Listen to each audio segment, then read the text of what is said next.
You're watching South Asia Newsline and here are the top stories we are tracking for you on Wednesday, the 12th of April. IMF projects India to be fastest growing economy in the world. Pakistan occupied Kashmir's PM sacked by court in contempt case. And economic crisis looms large over Sri Lankans ahead of traditional New Year.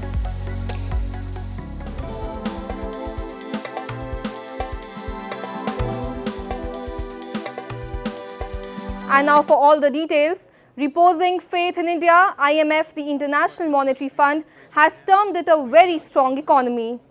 IMF Division Chief Daniel Leigh on Tuesday stated that with a high growth rate, India is one of the bright spots in the global economy right now. The IMF's World Economic Outlook report suggests that India's real GDP is expected to grow by 5.9% this financial year and by 6.3% after surpassing both the US and China. The global lender had earlier said that Asian giants India and China are expected to account for half of the global growth in 2023. Officials said they are capable of driving global growth through consumption, investment and trade. According to the IMF report, the world economy is expected to grow at lower than 3% this year. At least 4 soldiers were killed in firing in the Indian border state of Punjab early on Wednesday. The incident occurred at 4:35 am at Bhatinda military station, which houses mostly families of soldiers and is a residential army base. The unknown number of shooters were at large till the last reports came in. The police officials have ruled out terror angle and said it is suspected to be a fratricide incident. The army in the statement said the 4 army personnel were on an artillery unit stationed at the base. The statement further said a joint investigation with Punjab police was being coordinated to establish the facts of the case. The area had been cordoned off and combing operations were underway till the reports came in. Pakistan occupied Kashmir's Prime Minister Sardar Tanveer Ilyas was disqualified from holding any public office for 2 years by a court on Tuesday in a contempt case. Ilyas comes from PTI party of Pakistan's former Premier Imran Khan, who has been locked in political wrangling with the government that succeeded him in Islamabad. The Kashmiri leader was tried over a speech he made last week, criticizing the courts for what he said was interference in his government's affairs. He had particularly referred to a $15 million education project funded by Saudi Arabia and said it has been a limbo because the court had issued a stay order on it. Activists accuse Islamabad falsely claims to have granted autonomy to Pakistan-occupied Kashmir, while elected officials have no say in policy making or even expressing their views. Kashmir, I don't have to explain whether there are human rights or civic rights or political rights. There are none. Even the Prime Minister of this occupied territory cannot, go out of the line and secure a direct investment for the welfare of this occupied territory. The United Nations has launched a review of its operations in Afghanistan and asked all Afghan staff not to come to work at least until May 5, after the Taliban administration barred its women staff from working. The UN has said that implementing the Taliban order would put the global organization in breach of its charter. The restriction on female UN workers comes in the wake of a ban on most female NGO workers in December and has prompted heavy international criticism. No foreign government has recognized the Taliban regime so far over increasing restrictions on women. It's really for their own safety, especially for our female staff, right? Because we need to have them being able to work from home. We need to continue to pay them, and we know that if they were to ask them to come to the office in defiance of the edict, would put them at great personal risk. Some officials have flagged concerns donors may pull back on support to Afghanistan's humanitarian aid program, the largest in the world, and that implementing some programs and reaching women in the conservative country without female workers would not be possible.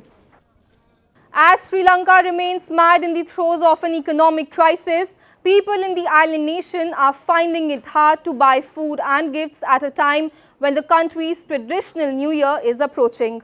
A report. As Sri Lankans prepare to celebrate the Sinhalese New Year on Friday, the hard bargaining for affordable deals at the markets have been more intense this year, as the country remains mired in the throes of an economic crisis. Sri Lankans mark their New Year with a host of festivities, and usually they purchase new clothes, traditional food and gifts for loved ones. However, the crowds at the wholesale and garment shops in the suburbs of the capital Colombo were seen thin compared to previous years. ඒ අවුරුද්දට වඩා හැම එකක්ම මිල වැඩි වෙලා තියෙනවා. ඒකට අවුරුදු කන්න ගොඩක් අමාරුයි ළමයිට ඉස්කෝලේ යවන්න ඒ අවශ්‍ය කරන දේවල් මිලදී ගන්න ඒ හැම එකක්ම මිල වැඩි වෙලා තියෙනවා. දන්න පඩියත් එක්ක ගත්තාම ඇත්තටම ජීවත් වෙන්න හරි. Sri Lanka's key inflation rate hit 50.3% in March, while food inflation was at 47.6%. Businesses are also feeling the brunt of consumers' lower spending power. අපේ ඉන්න පොඩි ඉන්න මිනිස්සුන්ට තියෙන ඕනි සල්ලි. ඉතින් එතන තමයි ප්‍රශ්නේ තියෙන්නේ. ඒ මිනිස්සුන්ට අසීමිතව දරා ගන්න බැරි මේ වියදම් ටිකක් ඒ පවුල තුළ ගොඩනැගිලා තියෙනකොට ඒ මිනිස්සුන්ට ඇඳුම් තියා මේ සමහර මිනිස්සුන්ට ඉතින් තුන් වෙල කා ගන්නත් බැරි මට්ටම තියෙනවා. The country's central bank kept interest rates steady earlier this month and expressed optimism that prices would decelerate sharply in the coming months in its first policy decision since securing a $3 billion IMF bailout. Moving away from the conventional norms, Hemangi Sakhi, a transgender spiritual leader in India's holy Mathura city, recited Hindu religious scriptures during an event this week.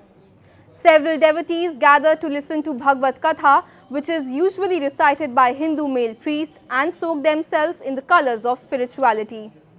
Transgender community members are often frowned upon in society and struggle to get decent education and job opportunities.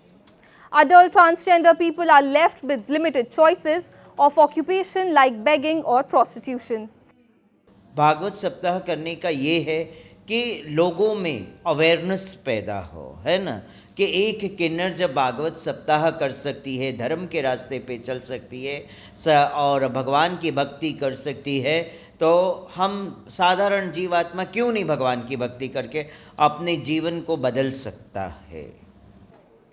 Long known for large families with the highest population growth rate across religious communities, Muslims in India are now embracing the trend of small families. A report.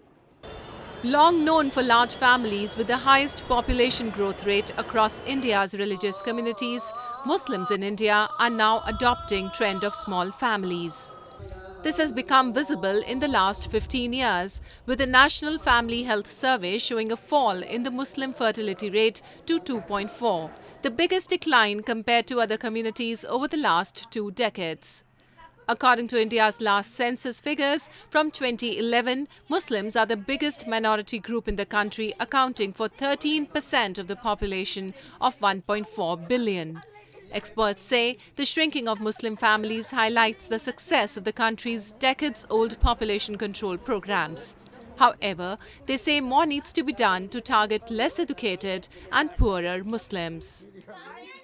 It is good that if we do have a small family, that would be very convenient as well for us to educate them and to give them a lavish life and to give them a better field to choose. Having lesser children is also supported by the faith as well. Earlier interpretations were so bad that it was as a given thing that whatever comes your way is kind of God's will. So it isn't like that anymore. We have been interpreting the tenets also in the modern way and in the way that is more useful for the common people. Muslim population in India is the world's third largest after Indonesia and Pakistan. Attitudes are changing in the mostly conservative community, especially amongst the younger generation, with India set to overtake China and become the world's most populous nation. This shift signals a demographic stability in the country. That's all in tonight's edition. We will see you same time tomorrow. Good night.